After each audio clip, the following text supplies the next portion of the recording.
내 영혼아 여호와를 송축하라. 내 속에 있는 것들아 다 그의 거룩한 이름을 송축하라. 내 영혼아 여호와를 송축하며 그의 모든 은택을 잊지 말지어다. 성부 성자 성령 하나님, 영광을 받으시옵소서. 예배를 통해 은혜를 내려주시고 찬양과 기도, 말씀 가운데 성령 하나님께서 역사하시어 하나님께서 허락하신 은혜로 나아갈 수 있는 저희 모두가 될 수 있도록 은혜를 베풀어 주시옵소서. 예수님의 이름으로 기원합니다. 아멘.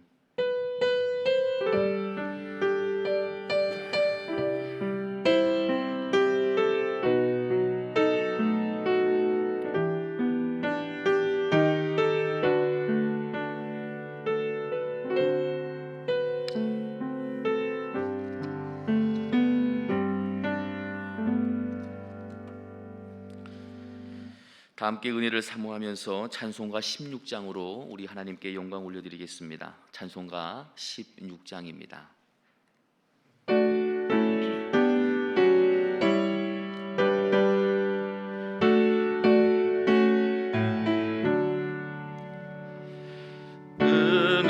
은혜로신 하나님, 우리 주 하나님, 만물 만들고 우리를 택하여 사랑하는 자녀로 삼아 주신 것, 그 은혜가 고마워 찬양합니다.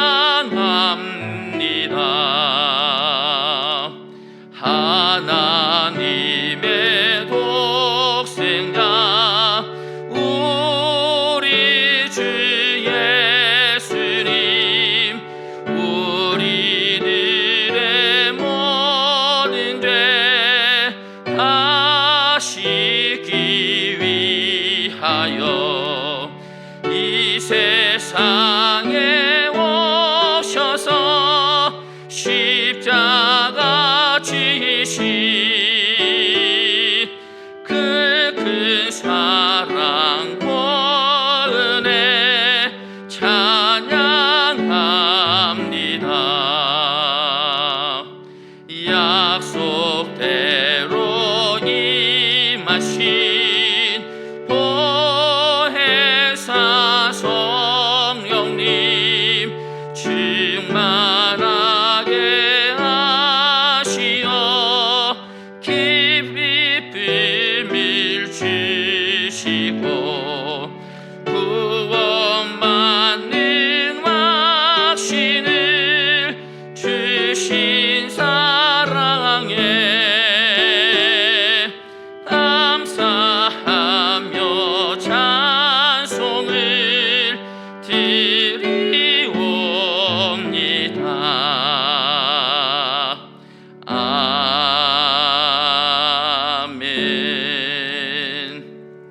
아멘. 찬송가 290장입니다. 찬송가 290장으로 하나님께 영광 올려드리겠습니다.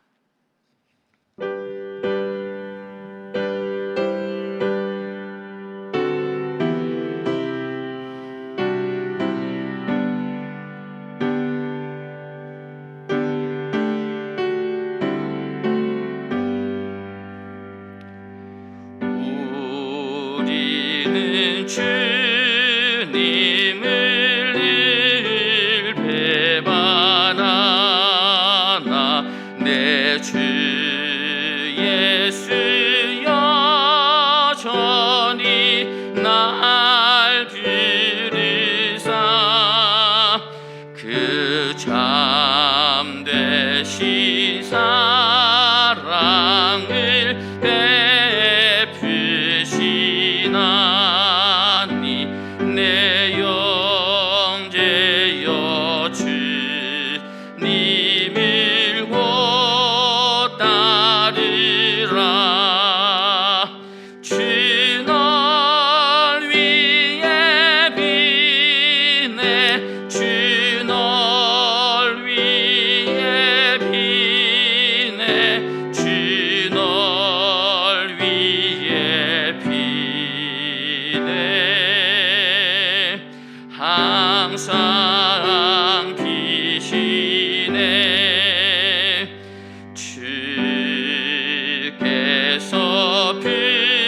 풍성한 은혜를 내려 내 영혼이 나날이 복받으니 주 예수를 너희도 구주로 섬겨 보다리면 풍성한 복 받겠네. 주 널 위해 비네. 주 널 위해 비네. 주 널 위해 비네. 항상 비시네. 무거운 짐 지고 애타는 인생 주 예수께 돌아와 보시오라. 내 주 예수 너희를 돌보실 때에 참 복락과 안위가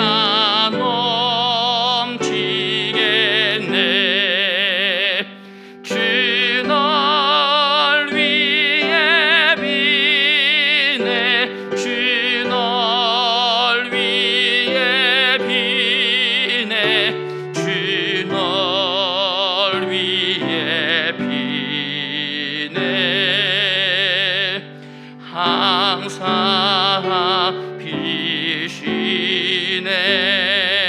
비시네. 아멘. 이제 새로 개정된 사도신경으로 우리의 신앙을 고백하시겠습니다.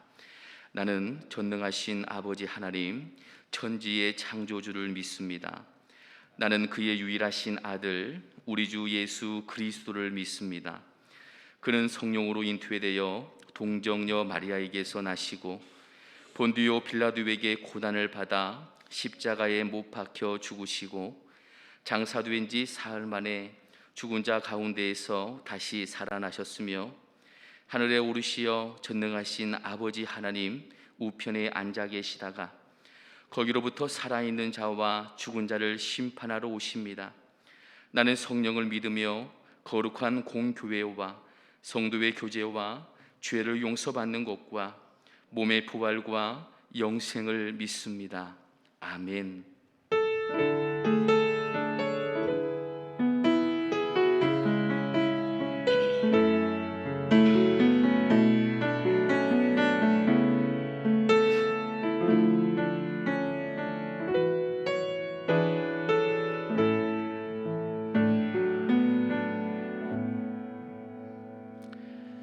우리 다 함께 감사함으로 찬송가 407장으로 우리 하나님께 영광 올려드리겠습니다. 찬송가 407장입니다.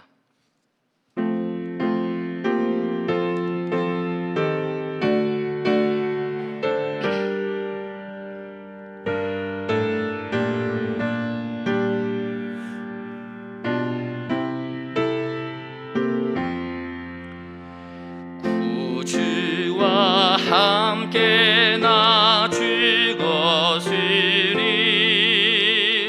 구주와 함께 나 살았도다. 영광의 그날에 이르도록 언제나 주만 바라봅니다. 언제나 주는 날 사랑하사 언제나 새 생명 주시나니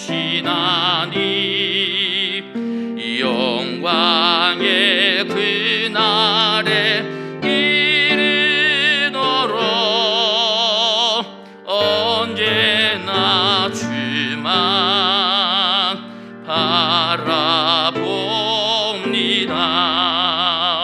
마음속에 시험을 받을 때와 무거운 근심이 있을 때에 주께서 그때도 같이 하사 언제나 나를 도와주시네.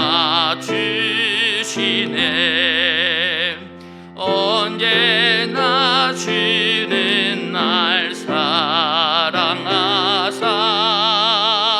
언제나 새 생명 주시나니 영광의 그날에 이르도록 언제나 주만 바라봅니다.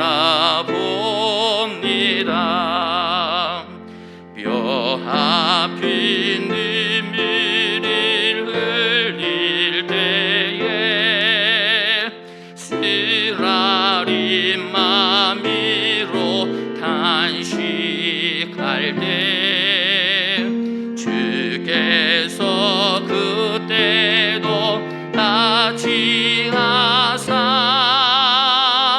언제나 나를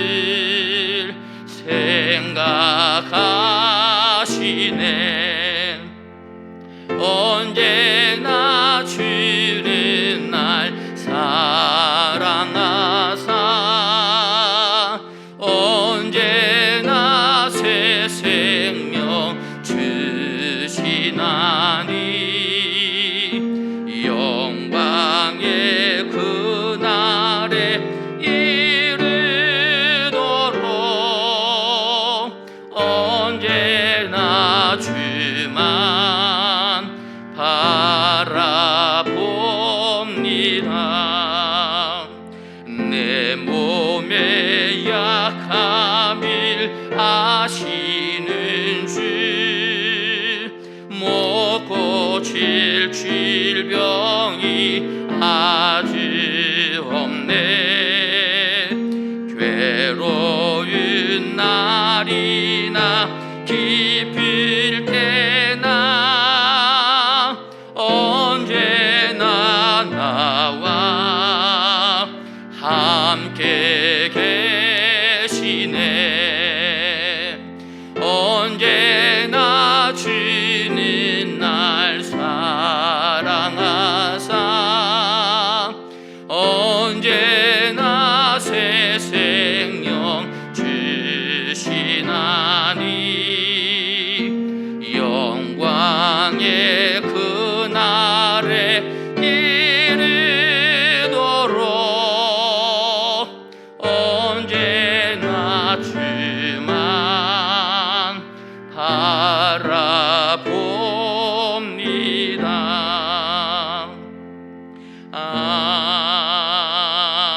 아멘. 하나님께서 오늘 우리에게 주시는 말씀은 요한일서 2장에 있는 말씀입니다. 요한일서 2장 24절부터 29절까지 말씀입니다. 이 말씀은 신약성경 390쪽에 있습니다. 요한일서 2장 24절부터 29절까지 말씀입니다. 기록된 하나님의 말씀입니다. 너희는 처음부터 들은 것을 너희 안에 거하게 하라. 처음부터 들은 것이 너희 안에 거하면 너희가 아들과 아버지 안에 거하리라. 그가 우리에게 약속하신 것은 이것이니 곧 영원한 생명이니라. 너희를 미혹하는 자에게 관하여 내가 이것을 너희에게 썼노라. 너희는 주께 받은 바 기름 부음이 너희 안에 거하나니 아무도 너희를 가르칠 필요가 없고 오직 그의 기름 부음이 모든 것을 너희에게 가르치며 또 참되고 거짓이 없으니 너희를 가르치신 그대로 주 안에서 거하라. 주 안에 거하라. 자녀들아 이제 그의 안에 거하라. 이는 주께서 나타내신 바 되며 그가 강림하실 때에 우리로 담대함을 얻어 그 앞에서 부끄럽지 않게 하려 함이라. 너희가 그가 의로우신 줄을 알면 의를 행하는 자마다 그에게서 난 줄 알리라. 기도합니다.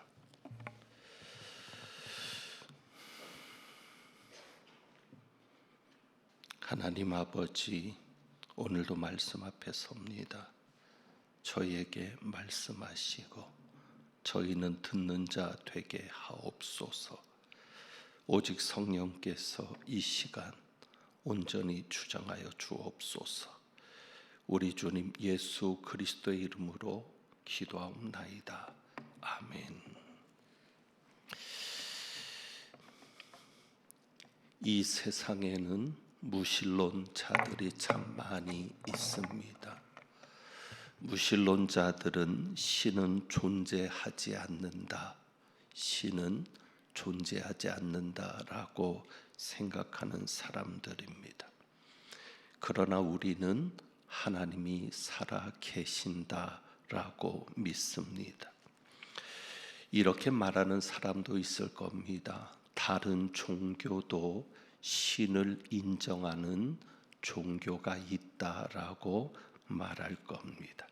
신을 인정하는 종교도 있지 않느냐? 오직 기독교만이 하나님을 믿는다고, 신을 믿는다고 말할 수 없는 것 아니냐? 이렇게 이야기하는 이도 있을 겁니다. 하지만 정말 다른 종교가 물론 신을 말하고 있는 것은 분명하지만 신이 있음을 믿고 있는가 생각해 보면 그렇지 않습니다. 오직 기독교만이, 우리가 믿는 신앙만이 하나님이 진짜 신임을, 그리고 신이 진짜로 존재하는 것임을 인정하는 종교가 됩니다. 진정한 신이 있음을 인정하는 종교가 기독교인데 왜 그런가? 그것은 오히려 인간이 누구인지를 보여주는 것에서 출발합니다. 그러니까 신이 존재함을 인정하는 것은 인간이 누구인지, 인간이 무엇인지를 정확하게 말하는 것에서 출발한다고 하는 겁니다. 그러니까 사람이 누구인지를, 인간이 어떤 존재인지를 정확하게 말하지 못하면 신이 있음도 인정하지 않는 겁니다. 왜 그런가 하면 쉽게 불교와 비교를 해서 이야기할 수 있습니다. 사람들은 불교에도 신이 있고 신을 인정하고 있는 것처럼 생각을 하지만 우리가 쉽게 불교와 비교를 해보면 이렇습니다. 여러 복잡한 이론들이 있지만 한 가지를 생각하면 불교에서는 자기 속에, 다시 말하면 인간 속에 불성이 있다라고 말을 합니다. 그 속에 불성이 있어서 그 안에 있는, 인간 안에 있는 불성을 키워서 인간이 부처가 되는 것이 궁극적인 목표로 하고 있는 종교입니다. 그러니까 한마디로 하면 인간의 철학에서 나오는 종교, 인간이 고안해서 만드는 종교는 인간이 신이 될 수 있다라는 것을 전제로 출발을 합니다. 그러니까 인간이 신이 될 수 있고 인간이 신적인 존재로 만들어지는 것이 인간이 고안한 종교의 특징입니다. 그래서 그것을 따라가다 보면 이렇게 말할 수도 있습니다. 굳이 인간에게 신이 필요합니까? 이런 결론이 나올 수도 있습니다. 굳이 인간에게 신이 필요합니까? 왜? 인간이 신적인 존재고 신적인 능력을 가진 존재가 될 수 있기 때문에 굳이 인간에게 신이 필요한가라고 이야기를 하는 것이죠. 그러나 우리가 믿는 종교는 전혀 다른 접근을 합니다. 하나님의 말씀에 의지한 우리의 신앙 속에서 하나님은 인간을 창조하셨습니다. 그리고 인간이 죄를 지었습니다. 인간이 죄를 지었기 때문에 전적으로 타락을 했고 악이, 죄가 세상에 들어왔습니다. 그리고 그 악은, 그 죄는 세상에 들어온 것뿐만 아니라 내 속에도 들어왔습니다. 그렇기 때문에 인간이 타락을 한 존재이고 인간 안에는 전혀 선한 것이 없습니다.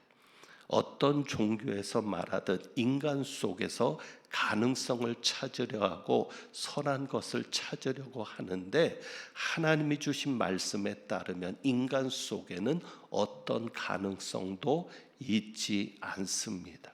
어떤 선한 것도 우리 속에 있지 않습니다. 그래서 기독교는 인간 속에서, 사람 속에서 어떤 힘을 끌어내지 않습니다. 왜 그렇습니까? 우리 속에 가능성이 없기 때문입니다.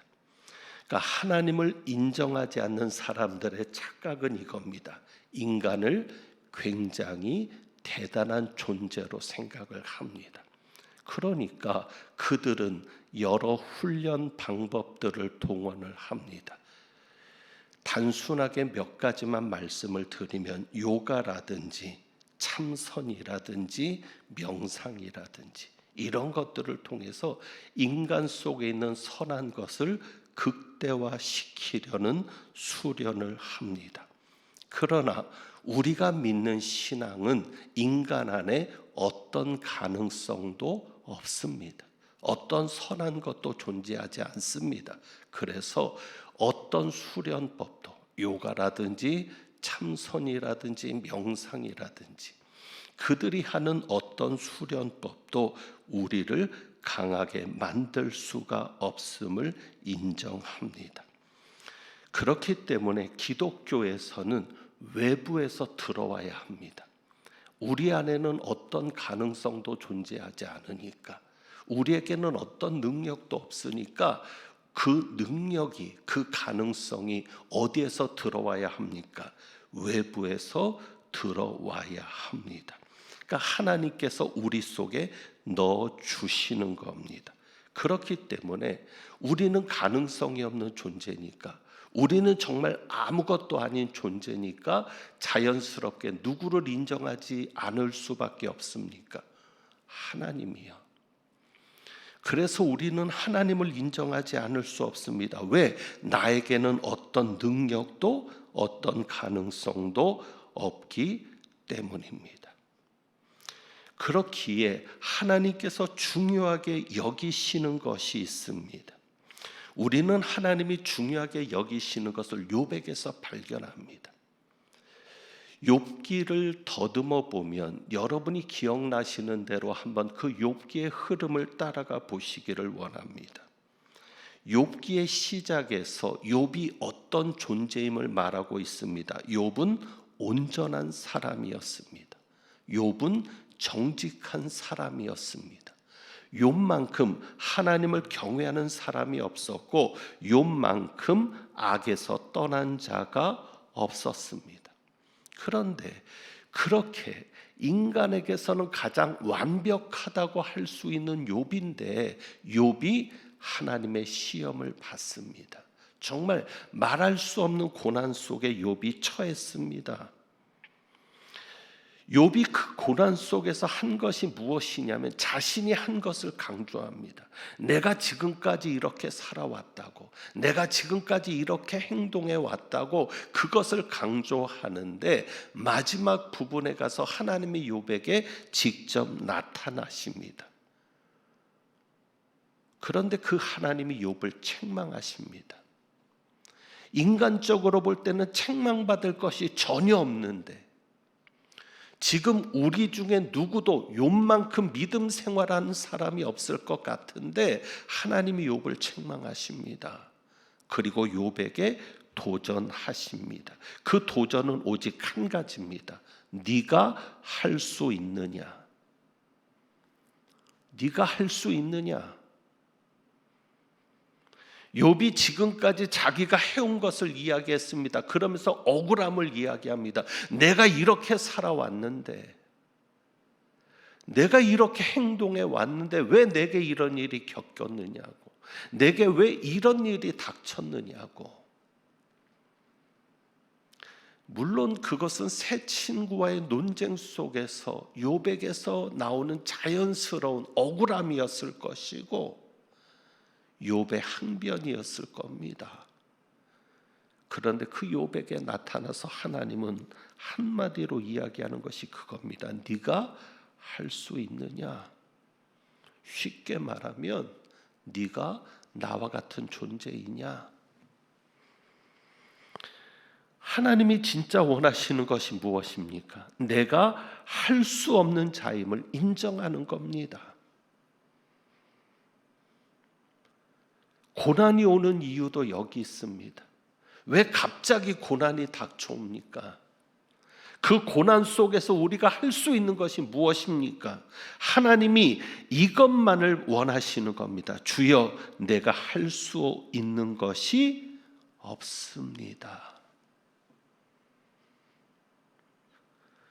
코로나19로 지금까지 큰 어려움을 겪고 있습니다.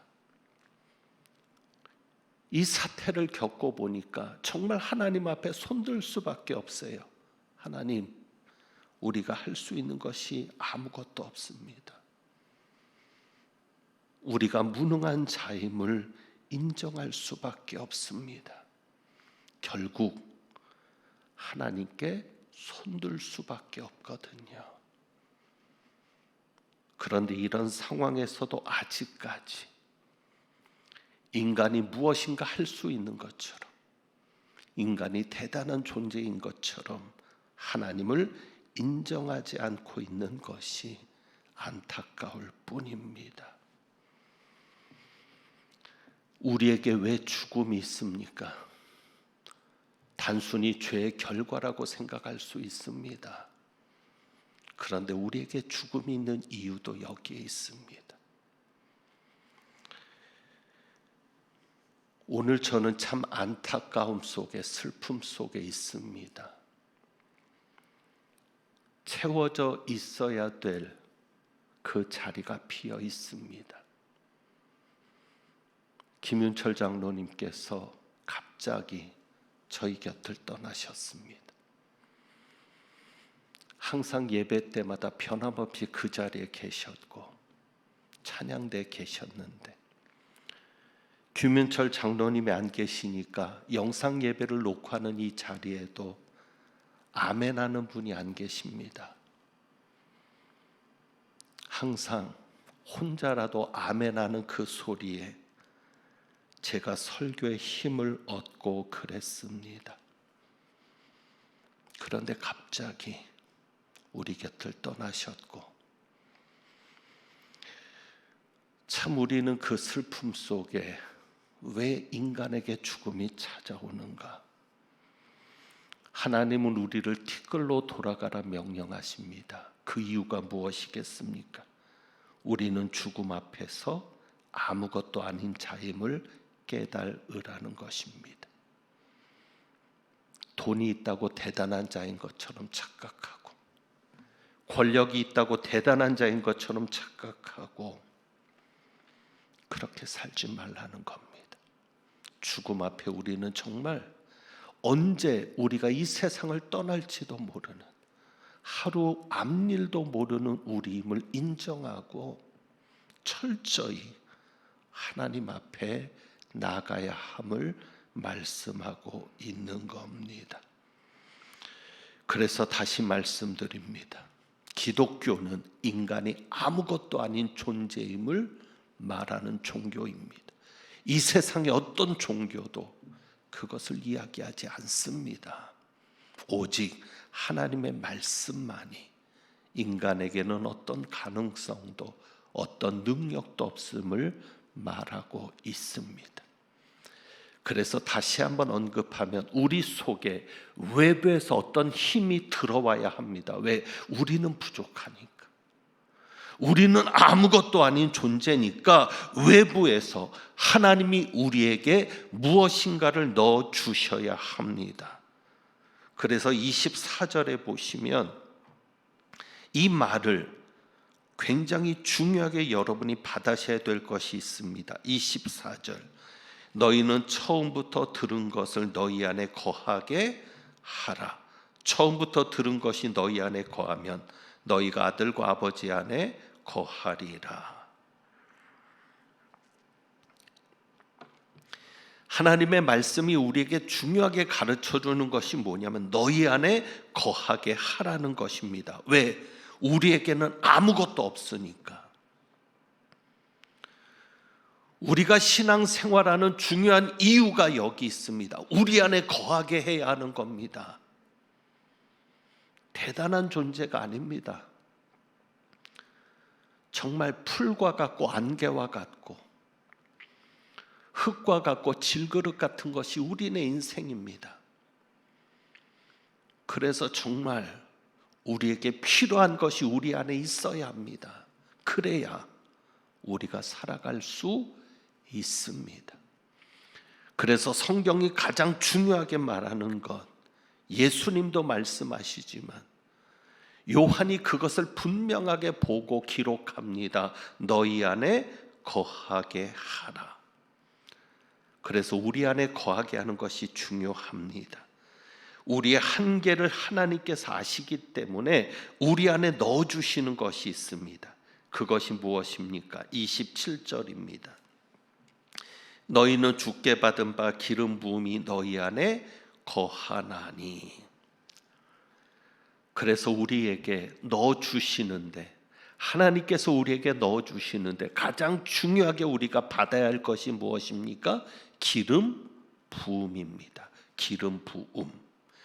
기름 부음이 무엇입니까? 2장 20절에도 이렇게 말씀합니다. 2장 20절. 너희는 거룩하신 자에게서 기름 부음을 받고 모든 것을 아느니라. 기름 부음을 받아야만 알게 됩니다. 내가 왜 예수를 믿어야 되는지, 내게 왜 영생이 필요한지, 우리가 왜 하나님을 필요로 하는지, 모든 것입니다. 그것은 무엇을 통해서 알 수 있습니까? 기름 부음을 통해서 알 수 있습니다. 신약이 말하는 기름 부음은 구약에서 말하는 것과는 좀 차이가 있습니다. 구약에서도 기름 부음이 있습니다. 그리스도라는 단어도 이것과 연관해서 나온 것인데, 구약에서는 세 부류의 사람들에게 기름 부음을 합니다. 왕과 제사장과 선지자입니다. 이렇게 특별한 사람들에게 하나님께서 기름 부음을 하십니다. 그런데 그 기름 부음은 그 안에 거하지 않는 기름 부음입니다. 왕이나 제사장이나 선지자가 기름 부음을 받아도 그 기름 부음이 그 안에 거하진 않습니다. 그리고 이것은 실제로 기름을 가지고 붓는 기름 부음입니다. 그런데 신약이 말하는 기름 부음은 아닙니다. 신약에서 말하는 기름 부음은 특별한 어떤 사람들에게만 하는 것이 아니라 모두에게 주어지는 기름 부음입니다. 그래서 성경을 한 구절 찾아보면 고린도후서 1장입니다. 고린도후서 1장. 고린도후서 1장 21절과 22절의 말씀입니다.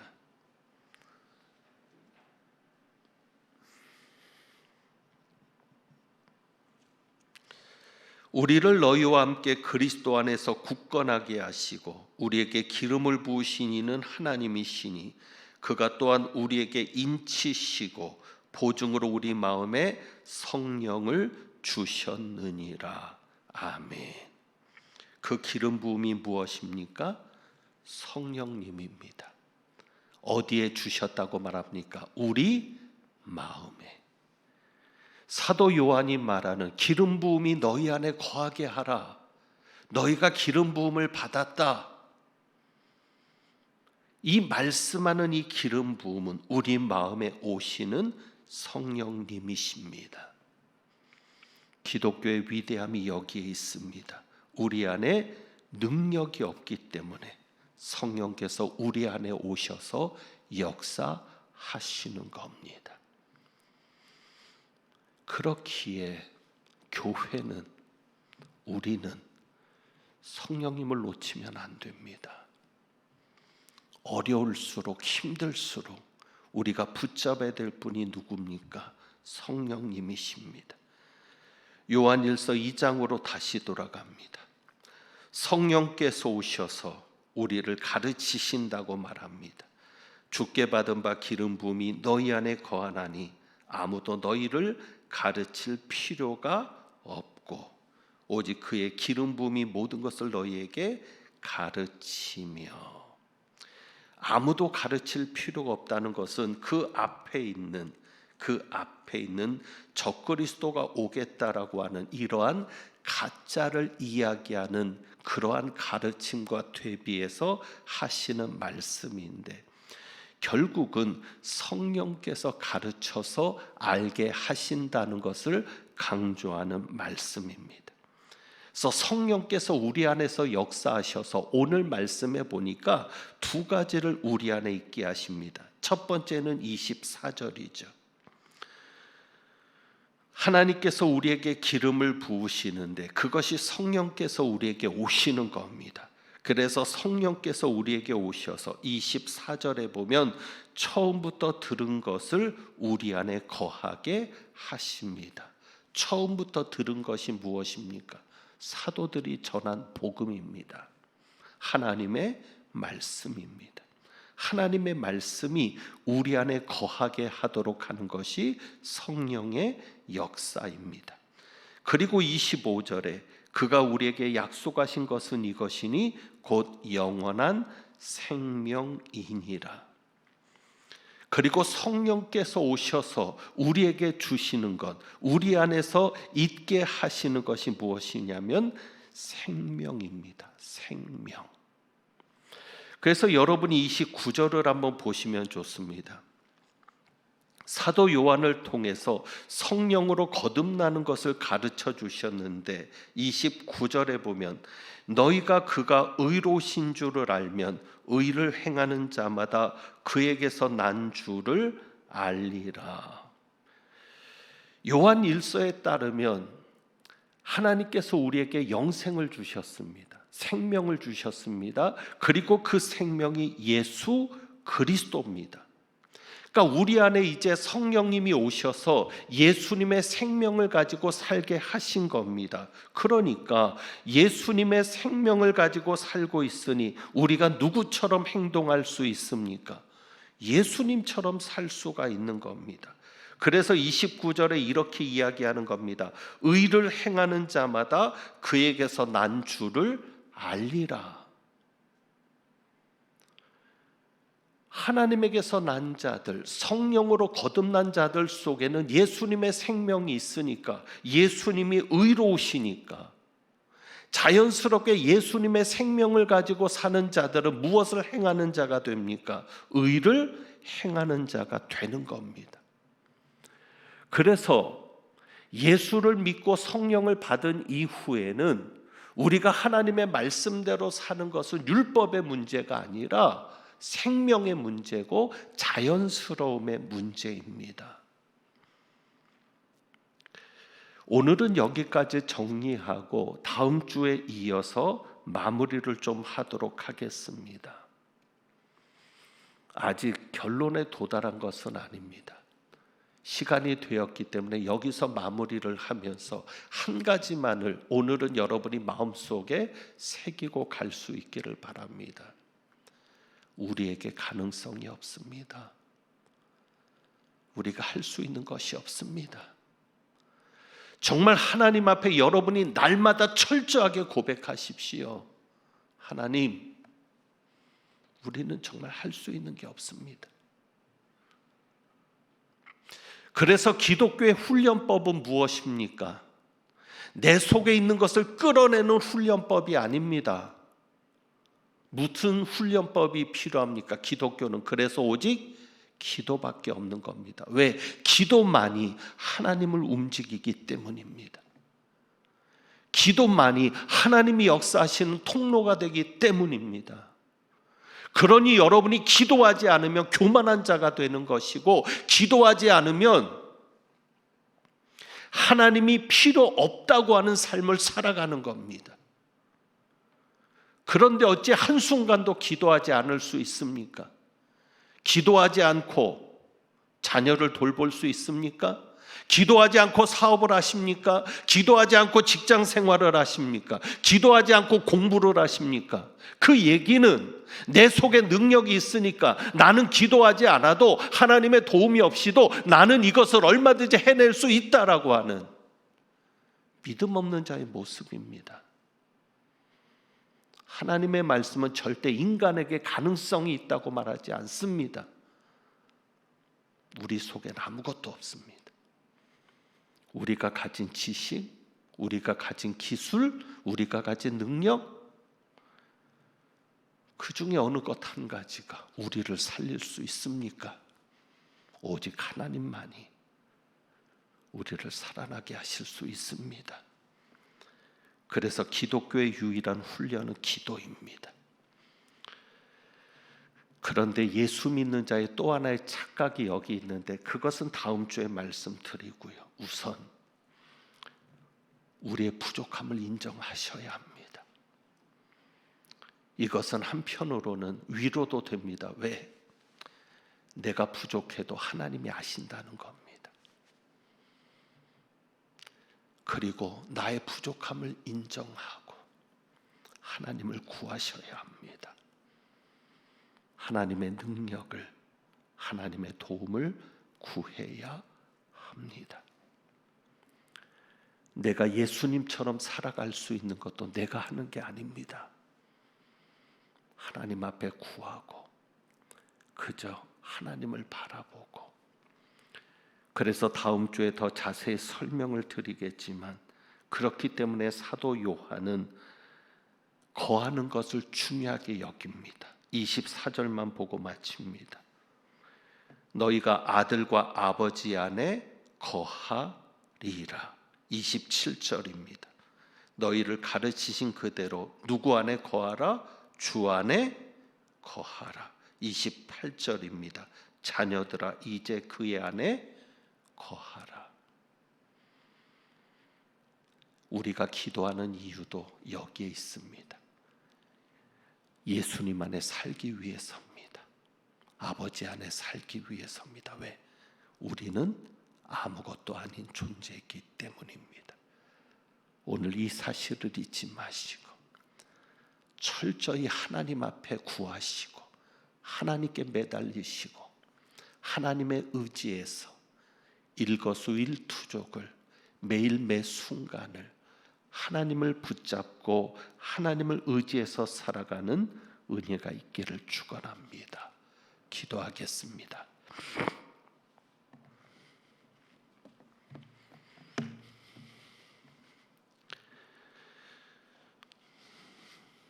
하나님, 우리가 대단한 존재인 것처럼 착각하는 그 모든 어리석음을 버리게 하옵소서. 그 모든 죄악을 버리게 하옵소서. 하나님이 없이도 살아갈 수 있다고 하는, 또 하나님 없이도 살아가는 그 모습도 버리게 하옵소서. 우리에게는 아버지가 필요합니다. 한순간도 아버지 없이는 살 수 없사오니 저희를 붙잡아 주시고 품어 주시고 아버지 안에서, 그리스도 예수 안에서 살아가는 저희들 되게 하옵소서. 우리 주님 예수 그리스도의 이름으로 기도하옵나이다. 아멘.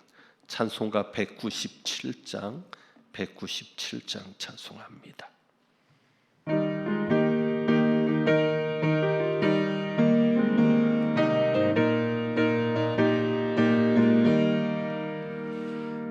은혜가 풍성한 하나님이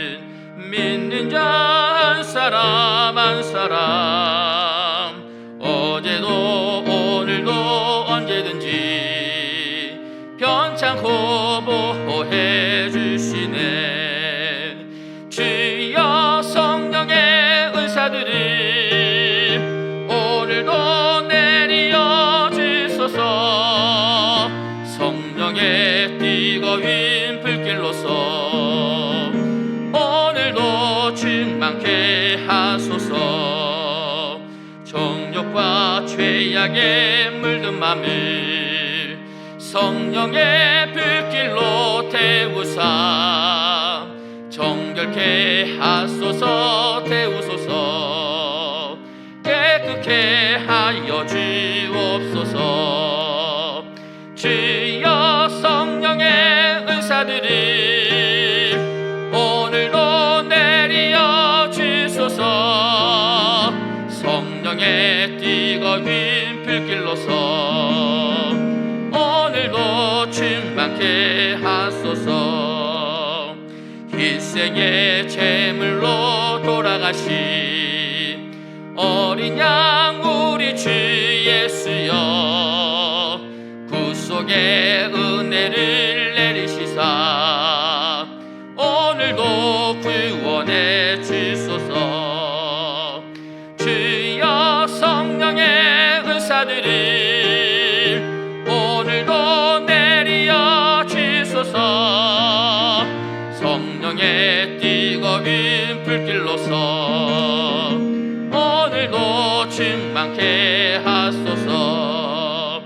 주님의 깊으신 은혜만을 세상에 널리 전하리니 하늘의 능력과 권세로서 오늘도 입혀 주옵소서.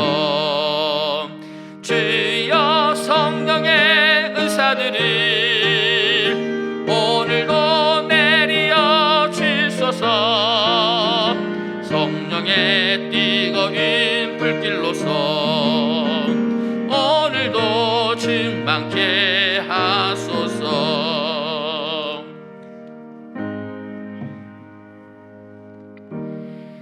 드리신 예물에 기도합니다. 하나님 아버지, 오늘도 아버지께서 주시는 은사가 아니면, 오늘도 성령께서 우리를 충만케 하지 않으시면 우리가 한순간도 온전하게 제대로 살아갈 수 없는 존재임을 고백합니다. 주님 앞에 귀한 예물도 봉헌하면서 이 예물을 드릴 수 있게 하시는 분도 하나님이시오니 예물을 드릴 때마다 환경을 보고 나를 보는 것이 아니라 우리에게 모든 것을 주시는 하나님을 바라보며 드리는 예물이 되게 하옵소서.